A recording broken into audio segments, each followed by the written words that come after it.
Presentando a la profe Victoria Peralta. Eso.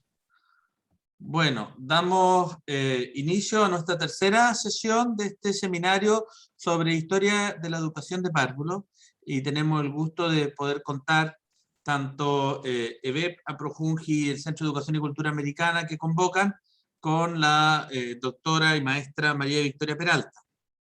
Presentarla a ella es, aparte que todo el mundo la conoce, pero es ya un artículo, toda su trayectoria que conocemos y que se coronó con el Premio Nacional de Educación del 2019, donde uno de los focos que ha tenido, y como comentaba recién, que sirve como desarrollo de identidad en el mundo de la educación inicial, es el estudio sistemático, orgánico de la historia de la educación de párvulos en Chile y en Latinoamérica y de la infancia.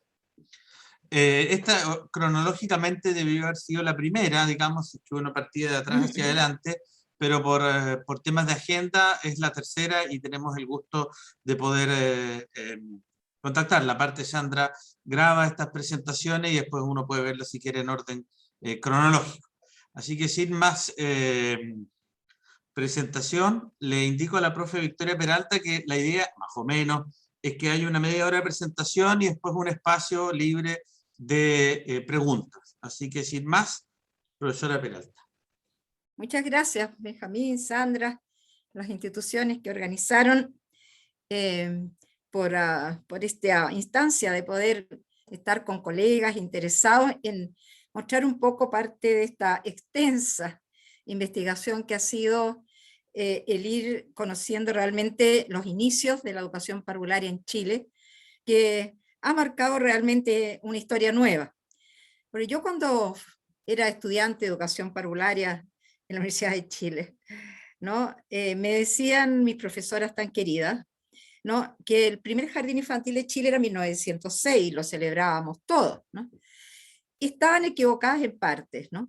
Ya voy a decir por qué, porque bueno, después encontramos otro, depende de qué estamos hablando ahí, de qué tipo de institución. Pero sí quiero decir que una de las cosas que yo me he encontrado para quienes se quieran dedicar un poco al tema de hacer investigación histórica, es que siempre hay que ser muy cuidadoso con las fechas, ratificar muy bien los antecedentes, porque hay mucho mito en educación parvularia que se transmite de año en año. O sea, yo en otros países siempre pregunto, ¿cuándo fue el primer centro infantil? Y muchos me decían que si yo en Nicaragua, por ejemplo, fue como en 1930.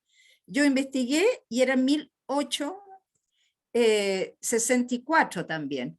Estaban ellas más asombradas que yo, a mí ya no, porque ya tengo pistas de que esto llegó antes en América Latina que todo lo que pensábamos, ¿no?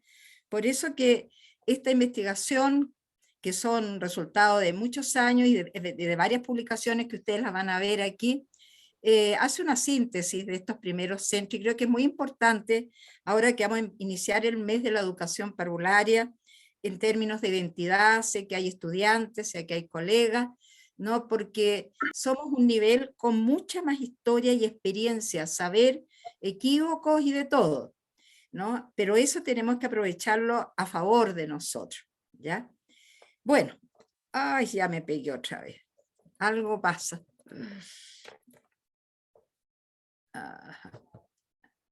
A ver. Entremos de nuevo, profesora. Entremos de nuevo. Ya. Ahí parto otra vez. Y si lo hago sin pantalla entera. Sin pantalla, Ahí, mejor, bueno, se ve bien. ahí estoy. Bueno, un poco en esto estoy diciendo, un poco por metodología, ¿no? Es que las razones que justificaban esta y otras investigaciones, ¿no? Pero aquí, centrada en este tema, era que yo tenía algunos antecedentes que los inicios eran anteriores a la información oficial o tradicional que aparecía incluso en casi todos los libros. Y que además me hacía la pregunta, porque uno se hace preguntas y se le plantea los objetivos, si fuera así, ¿qué habría facilitado este nacimiento de la educación parvularia tan temprano? ¿No? Eso fueron un poco lo que a mí me motivó y lo que me hizo plantear como objetivo justamente, ¿no? De querer conocer esos ámbitos que eran un poco los que guiaban esta investigación. La metodología, no me voy a extender por tiempo, la metodología histórica, cualitativa, pero muy importante lo último, el análisis de las fuentes que uno tiene, la triangulación de los antecedentes obtenidos para ratificar o descartar. Eso es uno de los aspectos centrales para no repetir los mitos que existen. Y bueno, basarse en un conjunto de fuentes primarias y secundarias, de las cuales, dada la época que estamos hablando, ¿no? Porque mis sospechas eran que era antes del siglo XX, claro, no es fácil obtener antecedentes de esa época. Mucho archivo perdido, muchos temas, ¿no? Que ya no están en las bibliotecas, que se han tirado, ¿no? A la muerte de muchos de estos personajes. No es nada fácil investigar esos inicios. Para contextualizar un poquito, ¿no? Me estoy ubicando en el siglo XIX, todas las repúblicas, estas jóvenes repúblicas empiezan a desarrollar sus instituciones, tratar de satisfacer las necesidades de distintos tipos de la población, entre ellas la educación del pueblo, como se le llamaba, y en Chile el gobierno del presidente Manuel Bulnes, ¿no? Se consolida la república como tal y se nombra un personaje que es clave para esto. Como se llamaba en esa época, el ministro de Justicia, Culto e Instrucción, don Manuel Montt Torres, ¿ya? Don Manuel, bueno, es toda una historia, ¿no? Es un hombre que le interesa quizás porque tuvo una gran cantidad de hijos, como ustedes ven ahí, pero además porque tenía todo un pensamiento de avanzada, ¿no? Y durante su periodo hay avances tanto cuando fue ministro como cuando fue presidente, ¿no? Y ahí hay una de sus citas, ¿no? Instruir y educar al pueblo no solo exige el bien público, es un deber de estricta justicia. Él confiaba mucho en la educación, ¿no? Y puso mucho énfasis en ello.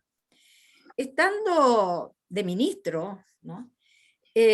Conoce a un personaje que estaba exiliado en Chile, que es don Domingo Faustino Sarmiento, que después fue presidente de Argentina, que estaba haciendo clase como profesora al comienzo en una escuelita muy chiquitita que todavía está camino a los Andes, ¿no? Bueno, se conocen, Faustino Sarmiento, intelectual, escribía y cuánto, ¿cierto? Y estos hombres, ambos por supuesto inteligentes, ¿no? Establecen contacto y se hacen bastante amigos. Y fíjense que lo nombra representante del gobierno de Chile para ir a conocer los avances del sector, porque él estaba en esa época dirigiendo la primera escuela normal de hombres, pero no le hacía mucho a la gestión, vamos a decir. Parece que siempre los académicos no le hacemos mucho a la gestión o no nos gusta mucho. Dicen que no fue muy exitosa, pero fue la primera escuela normal de preceptores, como se le llamaba. Y parte enviado por una comisión del gobierno de Chile a los países que ustedes ven, ¿no? A ver estos avances, y es en Francia donde más se detiene.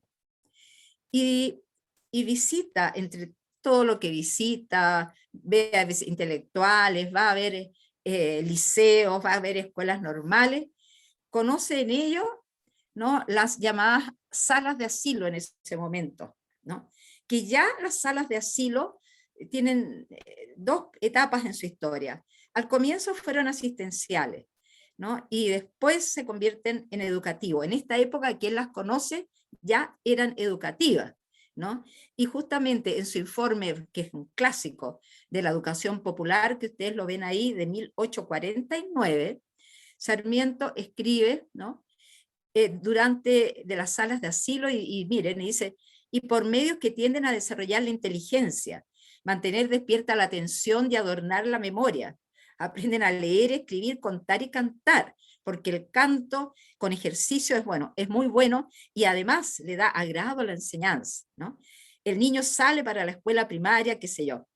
Es la referencia, y él recomienda porque dice que son la última mejora de la educación popular. Pero le dedica en este libro un capítulo entero, 48 páginas, ¿no? Con todo, con reglamentos, etcétera. O sea, no era, mire, hay unas salas de asilo, ¿no? Y aquí hay unas unos trocitos, ¿no?, de lo que dice. Y esto es muy interesante porque a pesar que vemos que hay siempre este gran peso que ha tenido la educación parvularia, que siempre al comienzo se valoraba solo, no solamente al comienzo hasta el día de hoy, la valoran principalmente por ser preparatoria para la educación primaria, que ha sido nuestro gran carga, porque ha costado tanto que todos, mandatarios y cuanto hay, se den cuenta de que es una educación que tiene un valor en sí, además que ayuda a prepararse para la vida, para la educación primaria, etcétera, pero no es ese su fin central, sino el desarrollo integral del niño. Y miren el lenguaje, las salas de asilo tienden más a preparar la educación moral del niño que a su instrucción. O sea, ahí muy interesante lo que dice Sarmiento, porque dentro de todo eso descubre que hay algo más aquí, ¿no? Bueno, recomienda sobre la edad, ¿no? Y señala que también hay diferentes tipos de ejercicio, y ahí dice que tienen por objeto el desarrollo físico, moral e intelectual de los niños, ¿ya? Ojo, que esto lo está diciendo en 1849. Y fíjense que este libro de Sarmiento fue muy leído en América Latina y en Bolivia. En Bolivia hicieron otro establecimiento incluso antes que nosotros, a raíz del libro de Sarmiento. Bueno, ahora, las salas de asilo, ya les decía yo, se habían convertido en salas educativas. Y ahí había un personaje clave, que ustedes lo están viendo ahí, Marie Pape Carpentier, que muy poco se ha estudiado en Chile, muy poco se le nombra, casi no se le desconoce, ¿no? Y hubo varios libros muy importantes que estuvieron en las primeras fases en las escuelas normales en Chile. Ella, en el fondo, es maestra, hace un gran desarrollo de las salas de asilo, tiene por lo menos unos 6 o 7 libros escritos en su calidad de maestra, de directora de escuela normal, y fue la primera mujer invitada a dar conferencias sobre el tema en la Universidad de París, en la famosa llamada La Sorbonne. O sea, es un personaje que pienso que hay que estudiarlo mucho más, ¿no? Y ahí está, con este libro, el entonces diputado Montt, ¿ya?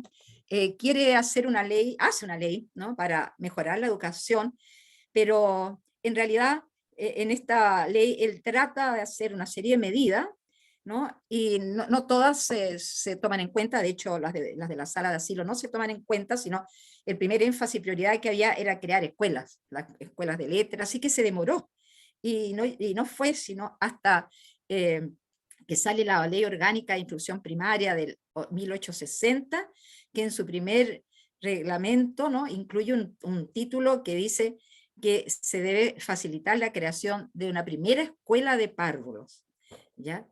Y ahí ya empieza un poco este camino. En esa época ya también se formó la primera escuela de normal de preceptora en 1854, que es donde se formaban las maestras, ¿no? Y esto estuvo a cargo primero de las religiosas francesas del Sagrado Corazón de Jesús. Hay que pensar que las religiosas en esa época eran muy cultas, vinieran, porque todas venían del extranjero, eran mujeres generalmente muy intelectuales que se habían metido a religiosas, más que por vocación religiosa, porque las mujeres intelectuales como que no tenían mucho lugar. Así que, bueno, aquí la reverenda madre Ana de Roussier, ¿no?, fue su primera directora, y en esta escuela normal, cuyas docentes eran religiosas, se formaron las primeras preceptoras o maestras primarias chilenas, que empezaron a egresar el 57. Y ahí un personaje muy importante, el inspector general de instrucción primaria, don Adolfo Larena, solicita, ¿no?, que se pida a Europa una señora competente que tenga los conocimientos y la práctica necesaria en la dirección de escuelas de párvulos, ¿no?, que debería practicarse en la escuela normal con mucho interés.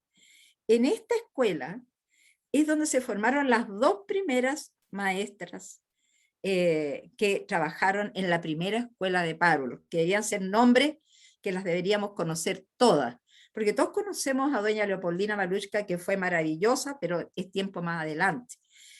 Aquí estas 2 primeras maestras que con su formación, que vamos a ver que en esa época era de la época, no era una especialización muy grande, pero fueron las que se pusieron a trabajar con los niños al mando de una directora que ya vamos a ver.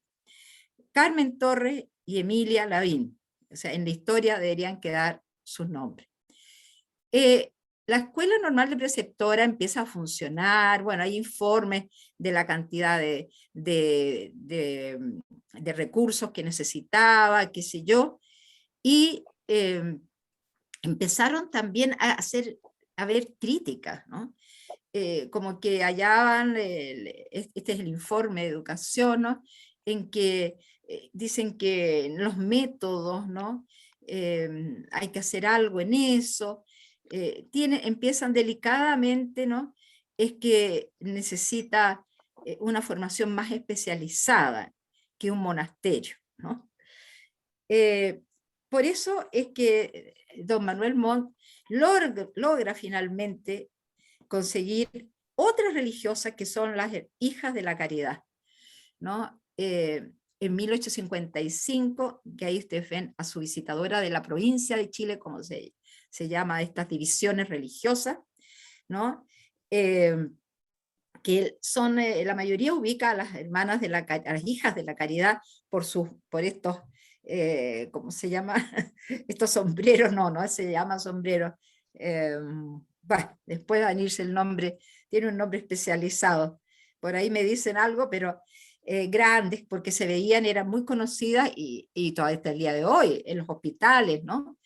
Todos las veían más bien como enfermeras. Pero llegaron a Chile después de un viaje como llegaban en esa época todas, pues, ¿no? Pasando el Cabo de Hornos y en velero. Se enfermaron, mira, las historias de todas estas religiosas son para sacarle el sombrero, porque les enfermaban de fiebre amarilla al cruzar el trópico, un montón de cosas. De hecho, cuando llegaron a Valparaíso, salieron a recibirlas y le hicieron arcos de flores, porque realmente pero ya que llegaron estaban todos tan contentos que al fin había llegado una religiosa. Bueno, todas francesas, ¿no? A las cuales se agregaron otras más ahí. Jaime Caicedo ha estudiado mucho, que hace historia de la educación también, todos estos grupos de religiosas que llegaron al país en las primeras épocas. Pero la gracia de estas religiosas es que habían estudiado incluso con Marie Pape Carpentier, o sea, sabían mucho más que las anteriores, ¿no? Que estaban en la escuela preceptora. Conocían, habían estudiado, ¿no? Y incluso ellas habían hecho sus propios textos basados en los de Marie Pape Carpentier. O sea, ustedes ven ahí, nuevo manual de salas de asilo, ¿no? Cantos para las salas de asilo, ¿no? Y ellas mismas dicen que es muy útil la obra de Marie Pape Carpentier, ¿no? Entonces, un libraco, 624 páginas, ¿ya? Donde salía todo cómo hacer funcionar una sala de asilo educativa. Veamos qué estaba pasando en Chile. Bueno, ya sabemos que estaba la Ley Orgánica de Instrucción Primaria y sale su reglamento en 1863, donde dice, es cierto, que se establecerán escuelas de párvulos. Y es así, ¿no?, que en ese año, que ahí puse una postal, una de las primeras fotografías, para que tengan una idea de cómo era Santiago de 1863, y antes de que se incendiaran, porque esa torre que ustedes ven atrás es la torre de la iglesia de la Compañía de Jesús, ¿no?, donde está hoy día el Congreso de Santiago, que ahí donde murieron más de 2000 personas, ¿no? Ese era el Santiago y nunca más se levantó una iglesia, sino el Congreso Nacional. Bueno, toda esta situación ya, este reglamento posibilita que bajo la presidencia de don José Joaquín Pérez, un 16 de agosto de 1864, ¿no?, don Adolfo Larena, nuevamente este instructor, ¿no?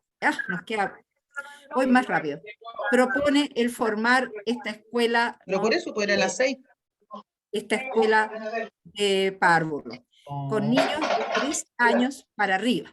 Este es Disculpe, el profe decreto. Peralta, pero vamos a pedirle a alguien que apague el micrófono. Sí, hay un micrófono abierto. ¿Ya?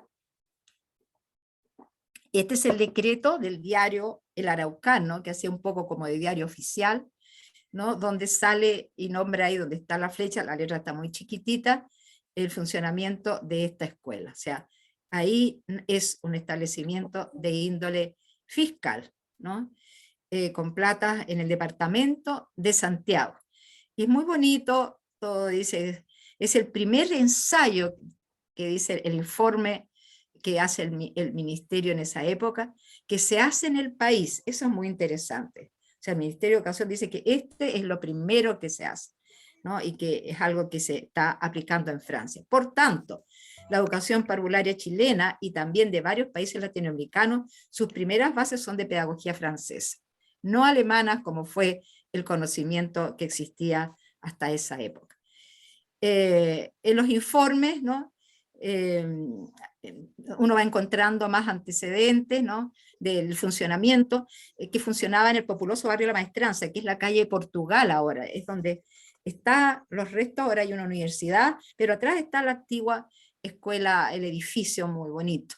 Bueno, y lo dirigían las hermanas de la Caridad, ¿no? Ellas ahí ya tienen, dice, 50 niños de ambos sexos, desde la edad de 3 años hasta 7, y están funcionando en una sala provisional mientras se termina el salón con anfiteatro, ¿no? Y bueno, ¿y quiénes atendían esta escuela de párvulos? La hermana Luisa, ¿no? Que es una de las religiosas, que confirmamos su presencia, porque mire, esa hermana Luisa, que como religiosa no hemos podido saber su nombre civil, pero en los anales de la Universidad de Chile se le dio un premio como parte de los honorables profesores extranjeros que han enseñado o enseñan en Chile, y se la describe como hábil institutriz francesa, ¿se fijan? Religiosa e institutriz, hermana de caridad y directora de la Escuela de Párvulo del Hospicio de esta ciudad desde 1865, en que el establecimiento se abrió al público. Fue premiada por la Municipalidad de Santiago con una medalla de oro por sus servicios consagrados. Y ahí están las dos maestras preceptoras, que eran las que trabajaban directamente con los niños, pero con la formación que le daba esta hermana Luisa.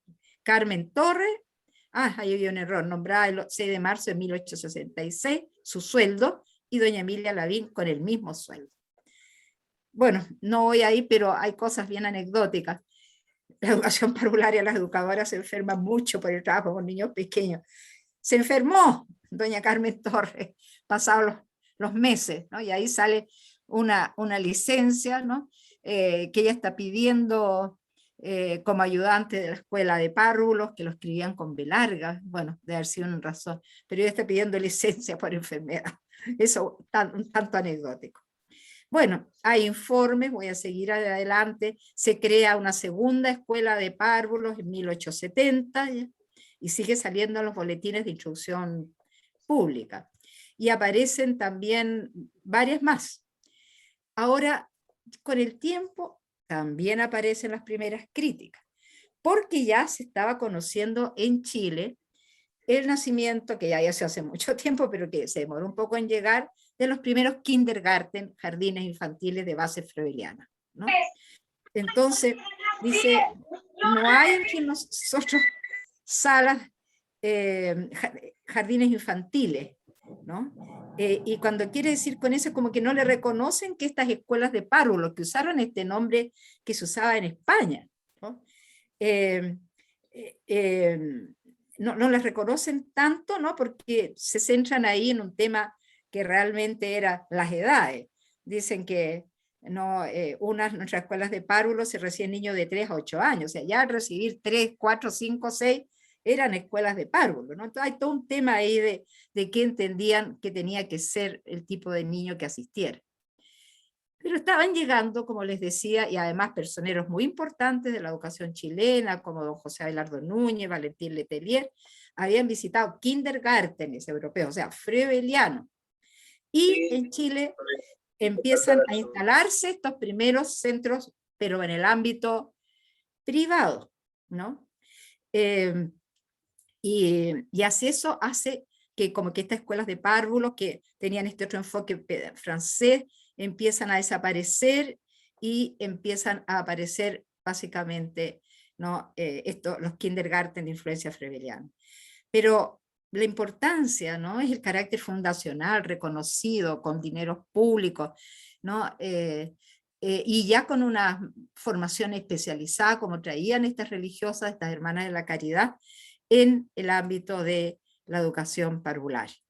De eso salió este es el libro, uno de los libros donde un poco se cuenta esta historia, ¿no? Toda esta investigación.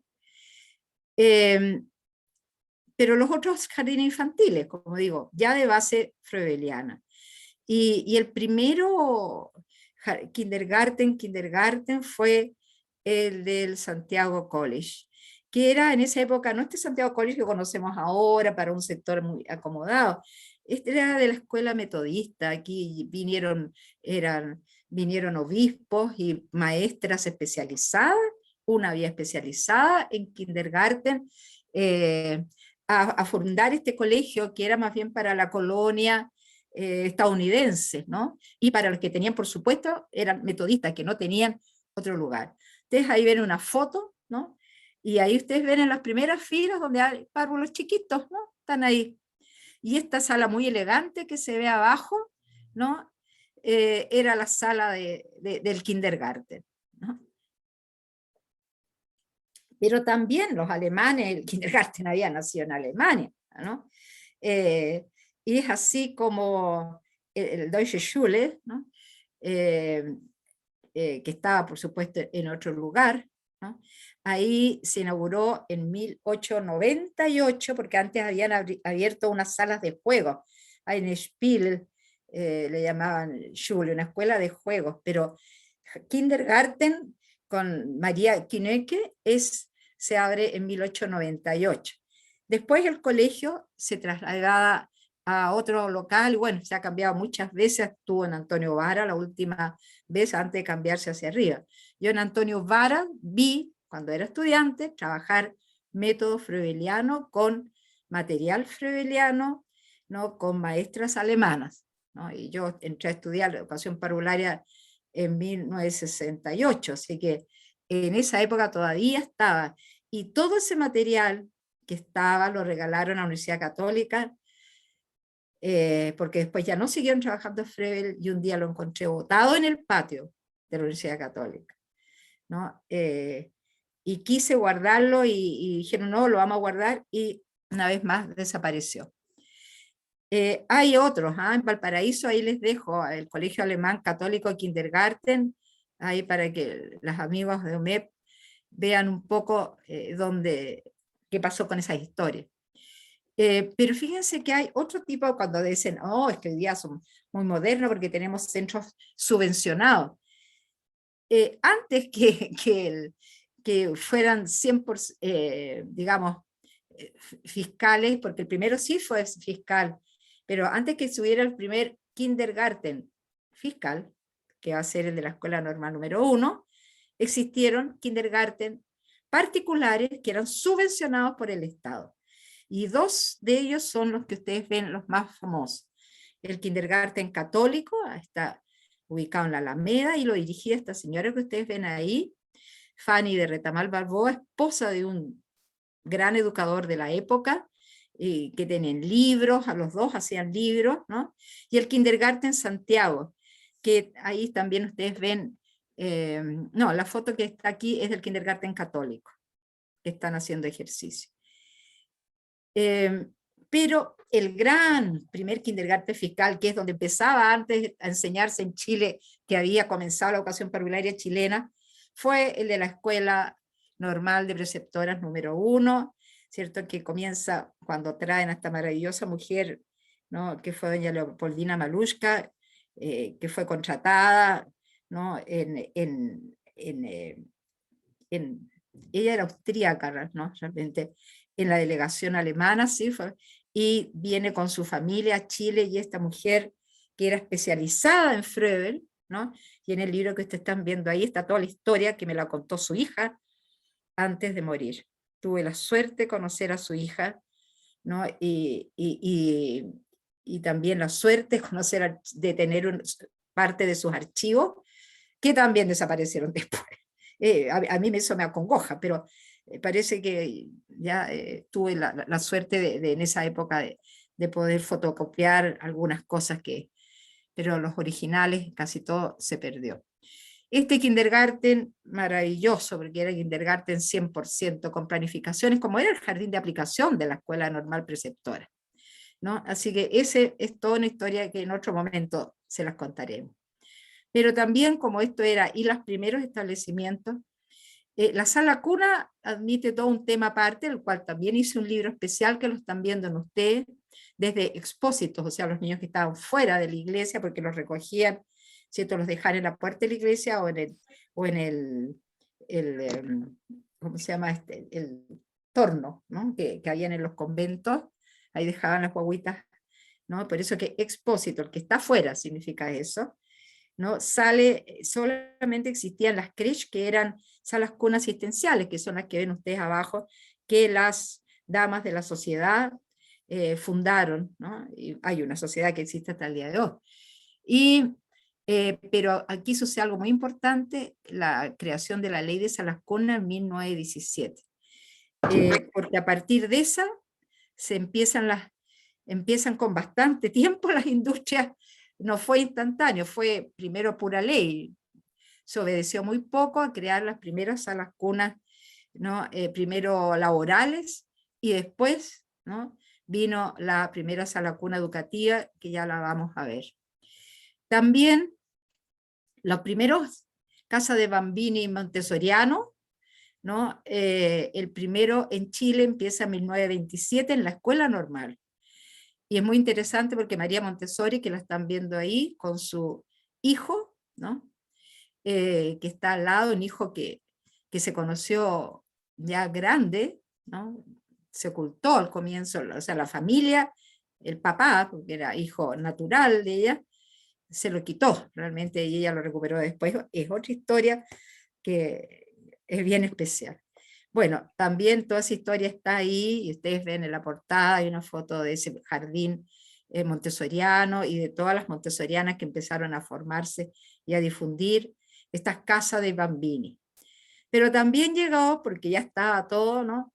Las primeras escuelas con base de croliana, ¿no? Y de Crolí viene también a Colombia, ¿no? Y conoce a este caballero que ustedes ven ahí, don Agustín Nieto Caballero, ¿no? Se hicieron muy amigos, y Gabriela Mistral visita la escuela de Crolí en Bélgica, y escribe 2 artículos. Bueno, toda esa historia está ahí también en ese libro, ¿no? Pero aquí, como para ir terminando ya, bueno, el nacimiento de la Escuela Educadora de Parvo, la Universidad de Chile, en 1944, hace también un aporte muy significativo. Los 2 personajes clave, y agregaría otro tercero, doña Amanda Labarca, que como miembro del Consejo Universitario fue nombrada delegada para esta escuela naciente, ¿no? Doña Matilde Huisi, que tenía el cargo de profesor jefe, y era la que estaba como encargada de lo más administrativo, pero ella también asumió muy fuerte la parte de docencia, ¿no? Doña Amanda Labarca era una señora, una intelectual, profesora, este último libro que yo hice respecto a ella, que usó todo su conocimiento, sus relaciones para esta sencilla escuela de párvulo que nació en el 3er piso de lo que era el Departamento de Educación Física de la Universidad de Chile, con puras cosas prestadas, empezar a funcionar y la empezaran a valorar como parte de una formación universitaria. También es una historia muy linda de esfuerzo, sacrificio que hizo la Asociación de Mujeres Universitarias, y el tercer personaje aquí es doña Linda Bolosque. Bueno, ¿por qué es tan importante esta escuela educadora de párvulo? Por miles de cosas, pero para el tema que estábamos viendo, 2 nomás voy a nombrar, ¿no? La primera sala cuna educativa, ¿no? Con lo que significa eso, chilena, ¿no? Fue en la institución Suet. Más o menos en 1927, en 1950, más o menos. Esta es una foto de esa época. Antes funcionó, pero funcionó con unas enfermeras, ¿no? Que sabían bastante, parece. Bueno, esa sala cuna existe hasta el día de hoy. Y otro de los tantos aportes de la Escuela Educadora de Párvulos, ¿no? La ley de la Junji, ¿no? La Junji, ahí la Escuela Educadora de Párvulos, su directora, sus profesoras, Dina Alarcón, decían discursos, convencían a los políticos, los ayudaban, les daban antecedentes, etc.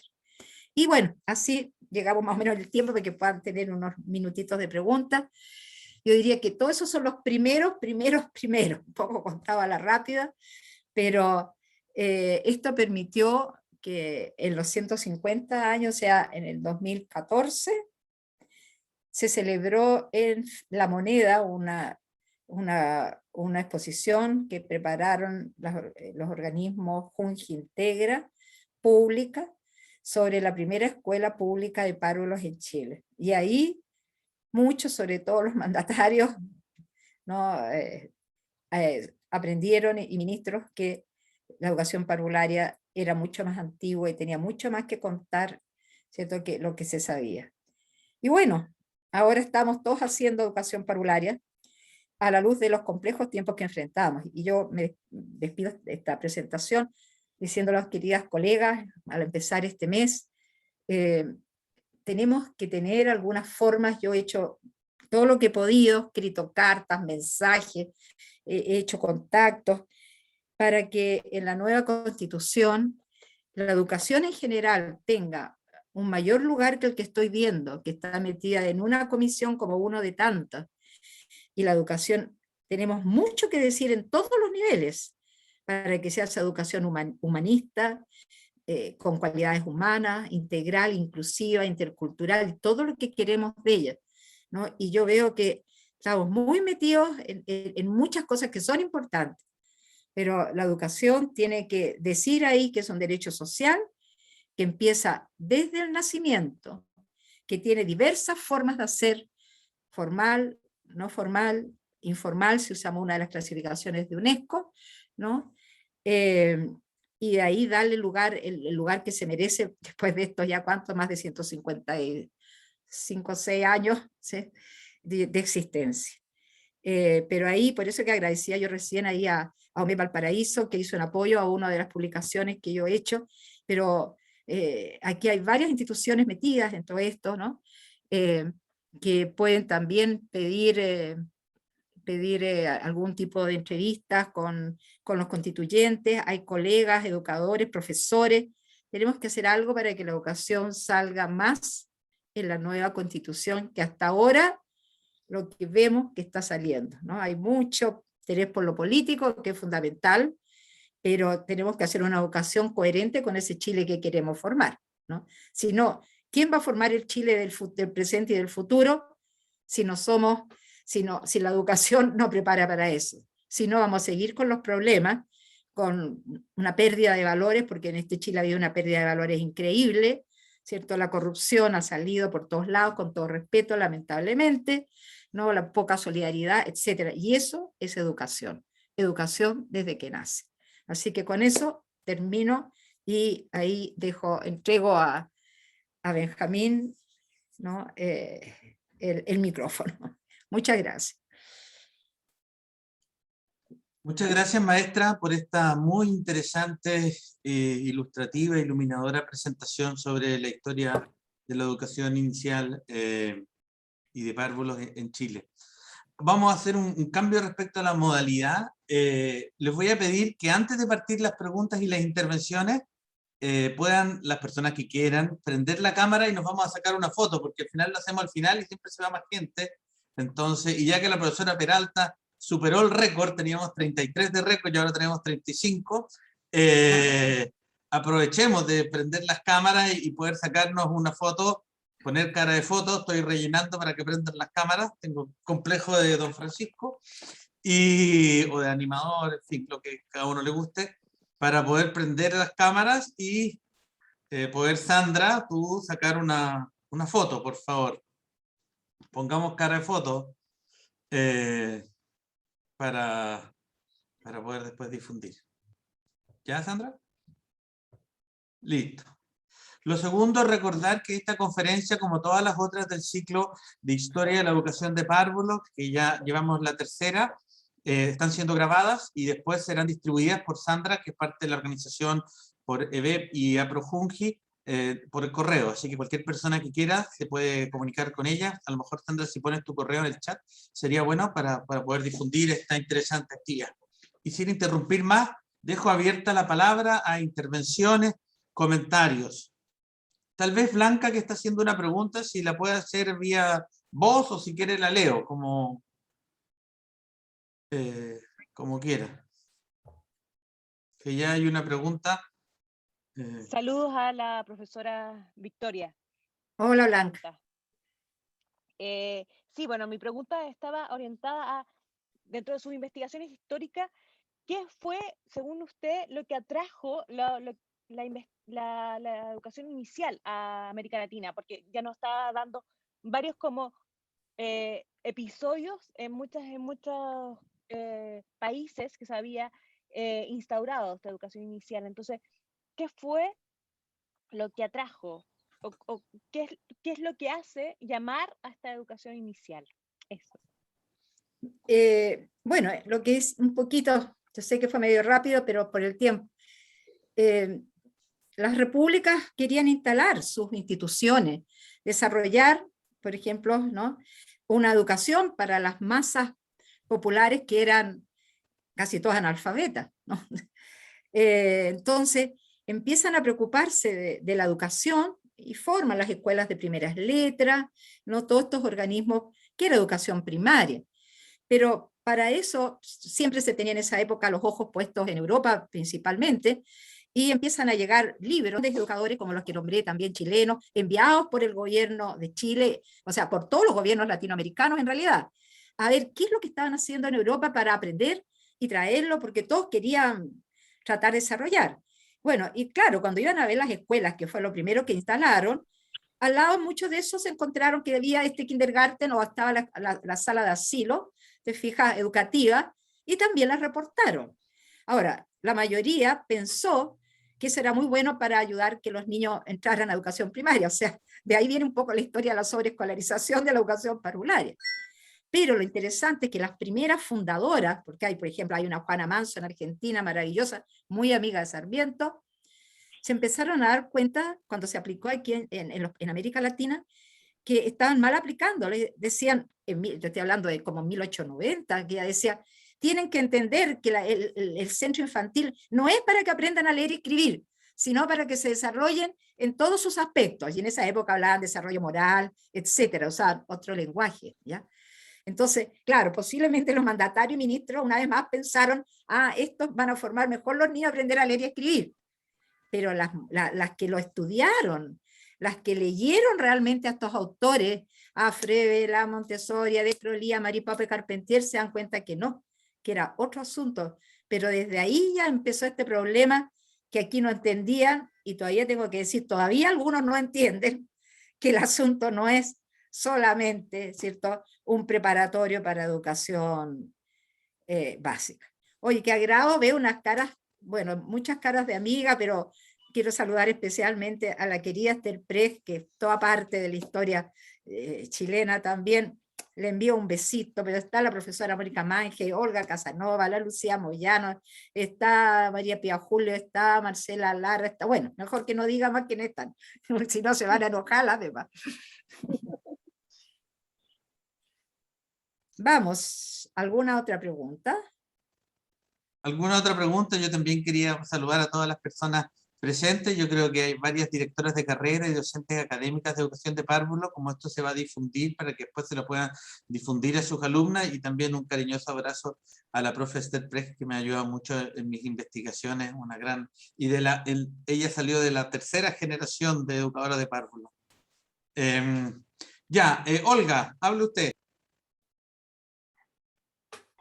Muchas gracias. Hola, muy buenas tardes a todas y todos. Qué gusto verlas. Hola, Olga, ¿cómo y estás? verlos. Muy bien, gracias. Desde acá, desde Chiloé, ¿cierto? Universidad de los Lagos de Chiloé, acompañando. Qué gusto ver a Mónica, aquí tantas caras conocidas.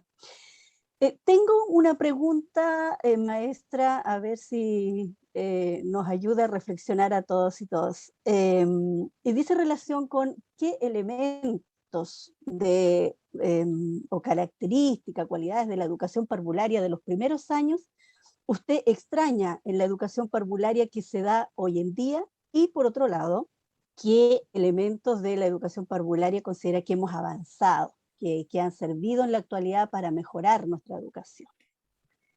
¿Hasta qué hora pueden escuchar? Bueno, mira, la gracia de estos primeros centros de la escuela de párvulos, estas primeras escuelas de párvulos, estos primeros kindergarten, los subvencionados, los particulares, el público que fue el de la escuela normal número 1, y los que siguieron en las escuelas normales, número 2, y para qué decir después la escuela local de párvulos, es que todas estas, y todas fueron casi mujeres, ¿no? Todas estas fundadoras, lo que te decía hace un rato, leyeron, o algunas también fueron a Europa o a Estados Unidos, ¿no? Fueron mucho al Teachers College de la Universidad de Columbia. Estudiaron profundamente a los autores fundantes de la educación parvularia. Entonces, temas como el juego, que lo había planteado desde Comenio, ¿no? Que lo ratifica Froebel, ¿no? Porque el juego venía desde antes. La autoactividad, que imagina, Comenio dijo 1633, ¿no? Que el niño tenía autoactividades de que nace. Eso era, pero no existían las neurociencias, no existía la psicología, no existía nada. Pero desde el punto de vista de que la pedagogía era formación humana, ellos decían, esto tiene que empezar desde que nace. Entonces, yo cuando veo solamente esos dos temas, niño activo desde que nace, juego, ¿no? Yo digo, eran maravillosos porque son como los pilares, ¿no? De la educación parvularia. ¿Cuánto ha costado que la sociedad entienda que la educación comienza desde el nacimiento y que eso es educativo y no estimulación que hacemos para que el niño, porque tiene un aparato reactivo, responda, ¿no? Sino desarrollo de la humanidad que todo ser humano tiene? Montones. O sea, todavía, ¿cierto? Los manuales de estimulación cumplieron una época, correcto, pero, o sea, ya está bueno que si Froebel dijo la educación del hombre en 1826, bueno, pensemos que estamos formando seres humanos maravillosos que tienen iniciativa.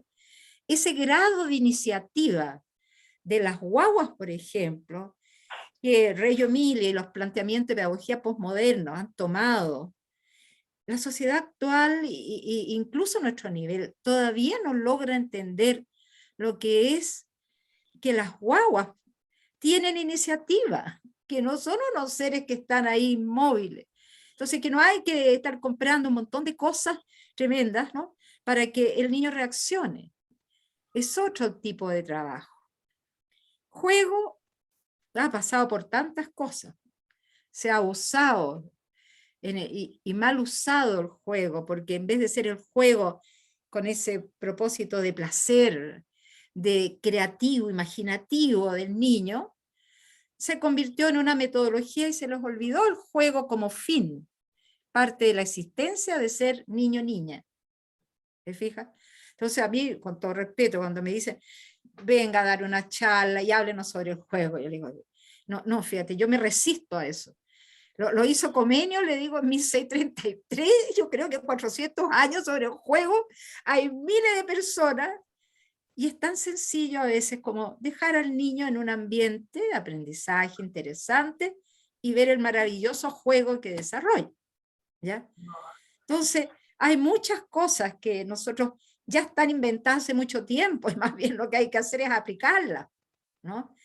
Entonces siempre estamos, por la falta de conocimiento histórico, y ahí está el tema, así, construyendo la rueda de nuevo. Entonces sale alguien que nuevamente dice, no, que el juego esto, que esto otro, y yo le digo, vea, si eso lo hicieron en 1800 y tantos, otros lo hicieron en 1900 y tantos. Por eso que es tan importante la formación, y le digo aquí a las jefas de carrera, ¿no? De historia de la educación, si no es un atado de fechas y de personajes, es por lo que hicieron. Entonces, la responsabilidad que nosotros tenemos actualmente es seguir para adelante, ¿no? Y el seguir para adelante en este minuto significa que tenemos que crear esta educación, no crear porque ya hay tanto creado, pero recrear, mejorar y ampliar y continuar, esta educación post pandemia, post todos los cambios que están pasando en el mundo y los que deben pasar, ¿no? Ahora yo siento que hay que hacer una educación parvularia muy cargada en los valores, en desarrollo sostenible, en ciudadanía, ¿no? Estamos un grupo de profesores un poco trabajando eso, ¿no? Y otros temas vinculados. ¿Qué es lo que necesitan las nuevas generaciones para vivir en un mundo mejor, ¿no? Y los niños son maravillosos en ese sentido, son más generosos, son más cariñosos, son más empáticos. Piensa en un ángel al año y medio que está triste y el otro se acerca y se saca su chupete a la boca y se lo enchufa al otro. ¿Ya? ¿Quién le hizo la clase de valores? Nadie. Eso se llama sensibilidad humana. Pero si no dejamos que sea sensible humanamente y le ponemos los colores ahí y rojo, azul y amarillo, que no sé por qué el mundo tiene que empezar con los colores primarios, cuando el ojo humano ve todos los colores, ¿no? Entonces, hay tanta cosa que hay que, por eso, repensarla. Yo estoy dando un montón de charlas que empiezo con el repensar, porque no sé qué de otra forma hacer para que pensemos y creemos esa educación parvularia, con pertinencia, con interculturalidad, con respeto al otro, etcétera, etcétera. Bueno. ¿Alguna otra pregunta o comentario? Profesora Lucía, abra el micrófono. Oh, yo iba a hablar.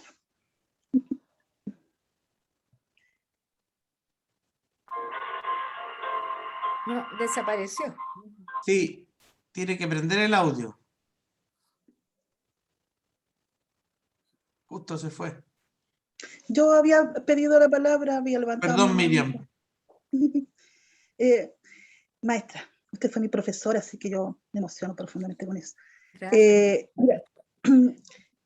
Mi pregunta va a lo último que usted apuntó, el niño como sujeto de derecho y como ciudadano. Históricamente se ha trabajado de esa manera, si uno ve los autores anteriores, Paulo Freire y muchos otros autores han hablado de este niño creado dentro de la humanidad y parte de la humanidad. Yo creo fundamentalmente que si uno rescata esa parte, podemos rescatar el futuro de Chile. Así es. Yo soy una convencida de que muchos de estos jóvenes que ahora son veganos o que son cuidadores del ambiente o que se paran con un cartelito diciendo cuidemos el agua, son niños que fueron educados por educadoras de párvulos. Porque al final nosotros llevamos años. Con todo respeto, con todo orgullo, digamos. No, porque dejémosle un poco al resto del sistema también. No, es bueno que seamos chauvinistas, pero yo soy chauvinista absoluta porque creo que finalmente, si nosotros no nos creemos el cuento, que el niño debe ser ciudadano desde que nace, desde el momento en que manifiesta un interés por algo y que ese algo nosotros lo rescatamos y lo convertimos en una experiencia de aprendizaje mucho más rica, es más difícil en poder desarrollar una práctica nueva a partir de la... Claro, sin duda. Habitualmente estoy revisando todo, pero a partir de lo que ya está descubierto, podemos poner en el centro de ese niño como sujeto de derecho y como ciudadano. Por eso que te decía un momento que para que recojamos todo el sistema educativo. Profe, para que recojamos el conjunto de intervenciones. Está Miriam, profe Lucía, ¿puede usted? Rapidito. A ver. Ya, esa es la última porque tengo clases ya. Sí. Ya. Bueno, no, yo estoy siendo mucho más vieja que María Victoria, así que la he escuchado. No nos pongamos aquí, Lucía, a comparar años, que yo estuve de cumpleaños ayer, así que estoy un año más. Por eso feliz cumpleaños. Pero bueno, a mí me dejó resonando esto que dijiste, que teníamos que empezar a hacer algo. Bueno, yo la verdad sincera, con todo lo que sufrí con estos últimos cambios de la educación parvularia, me desmotivé, pero este niño Benjamín me ha vuelto a traer interesado en todo, especialmente escuchándote, porque creo que las que tenemos aún ganas de vivir y mucha energía, tenemos que hacer algo. Me vuelvo a asombrar de todo lo que has dicho, a pesar de que he escuchado en otras oportunidades tu énfasis en preocuparnos de la historia. Creo que sería muy bueno hacer quizás por egresadas de tal y tal época indicarnos tú de alguna manera, porque tú lideras muy bien esta parte, cómo hacer que nos escuchen en la convención o en otros lugares. Yo estoy dispuesta, tengo harta capacidad de motivación, así que te pido así como un poco de apoyo, de ideas, por ejemplo, yo estoy cerca de la Milena, de la Sonia Franzani, de la Gloria Novoa, de un montón de compañeras con las que hablamos, pero siempre nos amargamos de saber cómo está la educación parvularia. Entonces, sí. basta. Mira, yo creo que hay, perdona que voy a juntar porque tengo clase, por eso Ya. que tengo. Qué rico, Lucía, que estés con todo ese ánimo, que te recargues las pilas. Porque yo creo que necesitamos a todas, pero sí yo lo que he aprendido es que sola uno no logra mucho, ¿no? Hay que meterse en las asociaciones, hay que meterse o en el colegio, o meterse en OMEP, o meterse hay distintos grupos de estudio, ¿no? O armar unos, ya si eso no hay problemas, ¿te fijas? Y tratar, ¿no? De aquí está saliendo, quien quiera aportar a la convención, por favor, dice que conectarse. Sandra López nos está diciendo y da un número de teléfono, maravilloso, ¿te fijas? Fantástico. Entonces, claro, pero uno no puede ir individual, porque incluso a mí me dijeron, pero anda a hablar.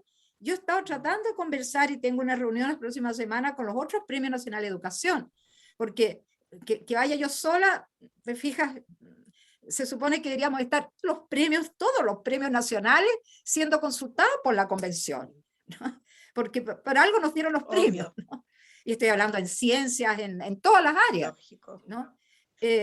Eso debería haber sido, o alguien que tendría que decirle a los constituyentes, oiga, hagamos unas sesiones con los premios nacionales, a ver qué nos tienen que decir, ¿no? Pero no solamente, cualquier grupo de educadores, yo siento, estamos entre todos construyendo una constitución de nosotros, ¿no? Con representantes nuestros. No se trata de puros expertos tampoco, pero también hay un camino recorrido, hay un saber, hay investigación en esta área, y eso quizás es el deber de nosotros, ¿no? Entonces, ánimo, Lucía, ve alguna de estas, la OMEP necesita mucha gente, ¿ya? Y es fácil ahí ponerse, pero caminos hay muchos, ¿no? Una marcha verde me gustaría. Pues, eso. Yo, desde La Serena, Fungi salió con un caupolicanazo y con nosotros caminando por las calles, yo era estudiante con uniforme verde, caminando por la calle, ¿cierto? Pidiendo. Así fuimos. Pero no, que no nos echen agua porque si no nos resfrían y a mí me viene la pulmonía. Hubo otras cosas peores. Sí, no, de todas maneras, gracias. Con la mayorcita. No, pero te fijas, las jefas de carrera, aquí ya que hay varias, tenemos decanas educadoras de párvulos, o sea, hay gente, pero hay que movilizarse con todo cariño y respeto, y con respeto, por supuesto, ¿no? Con el diálogo tiene que ser una cosa siempre dialógica, ¿no? Esto no se trata de otra cosa. Bueno, y la desde otra los gremios, profesora, maestra, desde los gremios, todas invitadas y todo invitado a movilizarse cuando quieran. ¿ven? Las educadoras de párvulo, técnicos en párvulo, estamos lamentablemente generalmente movilizadas. Y qué mejor que movilizarnos por los niños, por las niñas, por la educación parvularia. Así que eso, tú, Sandra, que estás en eso, métele punch. Sí. Ya, y perdón, la otra pregunta antes de irme, se nos fue, ya parece, ¿no? Sí. ¿Cuál era? No me acuerdo, ya entre todos, nos perdimos entre todas la Yo creo que queridas para ser justo y para respetarle sus próximas actividades, vamos a dar por cerrada esta muy interesante sesión. Como dije, se va a difundir el link para poder tener el video. Ojalá que las directoras de carrera y académicas de educación de párvulo lo puedan compartir. También puedan invitar a la última sesión. También le haremos llegar la información y también puedan ayudarnos a difundir y a realizar estudios sobre historia de la educación de párvulo. Muchas gracias, maestra. La liberamos con todo el cariño y agradecimiento que se ha prestado también en el chat. Chao. Y nos estamos viendo. Gracias por su presencia, que les vaya muy bien y fuerza, ¿ya? y un feliz mes de la educación parvularia, pero un feliz mes trabajado, eso. Chao, chao. Gracias a usted.